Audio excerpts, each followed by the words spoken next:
नमस्कार दोस्तों, स्वागत है आपका अपने चैनल पर जिसका नाम है ज्ञान कथाएं बाय सुषमा। आज की कहानी का शीर्षक है भ्रष्ट शिष्य। आइए बिना देरी किए कहानी शुरू करते हैं। एक धनवान व्यक्ति का एक चतुर और योग्य पुत्र था। बड़ा होकर वह हाथियों का प्रशिक्षक बना। उसके द्वारा प्रशिक्षित लोगों ने विभिन्न प्रकार के युद्ध कौशलों का प्रदर्शन किया, जिसे देखकर राजा ने उससे प्रभावित होकर उसे अपने हाथियों का प्रमुख प्रशिक्षक नियुक्त कर लिया। कुछ समय पश्चात शहर से एक नवयुवक उसके पास प्रशिक्षण लेने आया। शीघ्र ही वह सभी कौशलों में निपुण हो गया और हाथियों को काबू करने लगा। गुरु ने सारे कौशल अपने शिष्य को अच्छी तरह सिखा दिए थे। पूर्ण प्रशिक्षण के पश्चात शिष्य ने गुरु से कहा, श्रीमान, मैं भी आपकी तरह राजा की सेवा करना चाहता हूँ। गुरु ने राजा के समक्ष उसका प्रस्ताव रखते हुए कहा, महाराज, मेरा शिष्य आपकी सेवा करना चाहता है। मैं आपको विश्वास दिलाता हूँ कि उसमें वे सभी गुण हैं जो आपको मुझ में दिखलाई देते हैं। आश्वस्त होकर राजा ने कहा, ठीक है, उसे भी रख लो, पर उसे तुमसे आधा वेतन ही दिया जाएगा। गुरु ने शिष्य को जब यह बात बताई तो वह बोला, श्रीमान, जितना आप जानते हैं मैं भी उतना ही जानता हूँ, फिर मुझे आधा वेतन क्यों? मैं राजा की सेवा तभी करूंगा जब आपके समान वेतन मुझे दिया जाएगा, अन्यथा नहीं। शिष्य का निर्णय गुरु ने राजा को बताया। राजा ने कहा, यदि वह सचमुच तुम्हारे जितना प्रशिक्षित है तो उसे यह प्रदर्शित करना होगा। यदि अपने कौशल में वह खरा उतरा तो उसे भी तुम्हारे समान वेतन दिया जाएगा। राजा के विचारों से गुरु ने शिष्य को अवगत करा दिया। अगले दिन एक प्रतियोगिता का आयोजन किया गया, जिसमें प्रजा भी आमंत्रित थी।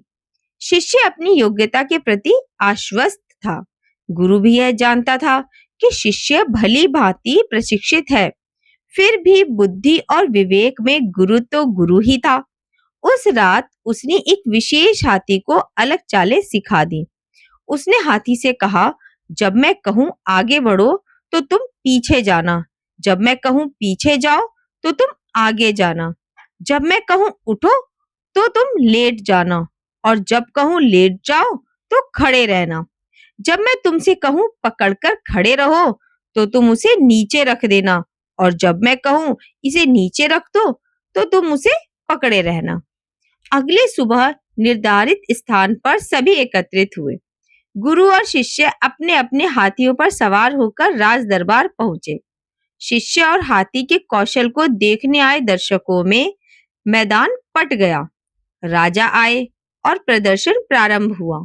इसी बीच अवसर देखकर गुरु ने अपने शिष्य का हाथी रात में प्रशिक्षित किए हुए हाथी से बदल दिया।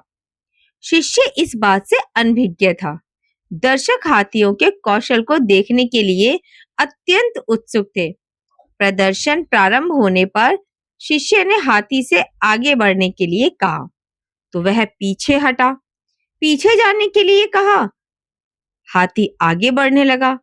खड़े रहने के लिए आदेश देने पर वह लेट गया। शिष्य जो भी कहता हाथी उल्टा करता। अब गुरु की बारी आई। अपने हाथी पर सवार होकर गुरु ने शानदार प्रदर्शन किया। उसके कौतुकपूर्ण प्रदर्शन से सभी आश्चर्यचकित से आंखें फाड़े रहते गए। दर्शक चिल्लाए, धूर्त शिष्य, तुम गुरु से बराबरी करते हो, अपनी सीमा से अनभिज्ञ अपने गुरु से तुलना करना चाहते हो। भीड़ में से कुछ लोगों ने अचानक शिष्य पर पत्थर बरसाने प्रारंभ कर दिए तथा छड़ी से पिटाई शुरू कर दी। शिष्य किसी तरह अपनी जान बचाकर भाग गया और फिर वहां कभी दिखाई नहीं दिया। शिक्षा: अपने गुरु से स्पर्धा या बराबरी कभी नहीं करनी चाहिए। गुरु हमारे जीवन के मार्गदर्शक होते हैं। उनसे ज्ञान, अनुभव और संस्कार प्राप्त होते हैं।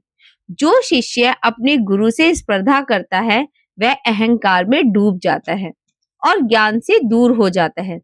गुरु के साथ प्रतिस्पर्धा करने का अर्थ होता है अपने ही दीपक को बुझाना। सच्चा शिष्य वह होता है जो गुरु के चरणों में रहकर विनम्रता से सीखता है। गुरु से आगे बढ़ने की भावना नहीं, बल्कि उनके दिखाए मार्ग पर चलने का संकल्प होना चाहिए।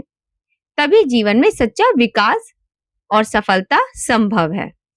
आशा करती हूँ आज की कहानी आपको पसंद आई होगी।